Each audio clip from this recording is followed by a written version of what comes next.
The laughter around our Thanksgiving table felt forced, like actors reading lines in a bad play. Dad, Frank Thompson, raised his glass, scanning the room with that familiar pride. "I built this house with these 2 hands," he declared, holding up his calloused palms. "Every beam, every nail, this is my legacy to you all." I set down my fork, the weight of years pressing on my chest. At 35, my life in Denver was orderly. Early mornings reviewing investments in my Cherry Creek condo before heading to my analyst job. It was worlds away from my family's chaos. Dad hadn't had steady work since the factory shut down. Mom Linda juggled part-time jobs, always one crisis from disaster. Ryan, my 30-year-old brother, still occupied his old room, chasing vague business dreams while gaming away his days. I'd escaped by studying hard and saving relentlessly, but escape wasn't complete. 5 years of just this once requests had led to me refinancing their $230,000 mortgage 3 years ago, legally in my name alone, as my attorney carefully explained, giving me clear ownership rights under Colorado law to protect my credit and future. Every month, I transferred the payments. They promised to help. They never did. No thanks. Just more emergencies.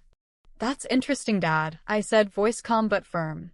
"You built the house, yes. But I've paid every cent of that $230,000 mortgage. It's in my name. I've kept this roof over our heads." The silence was deafening. Mom's hand trembled.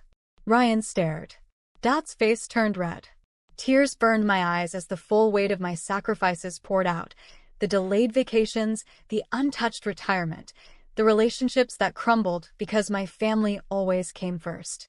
Days later, arriving early for a family meeting, I overheard them through the cracked kitchen window.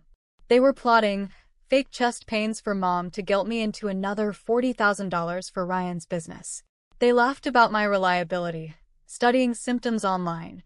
My stomach twisted, but instead of rage, a quiet resolve settled. This wasn't love, it was dependency. I met with my real estate lawyer. As sole borrower on the mortgage, I had the legal authority to sell after proper notice.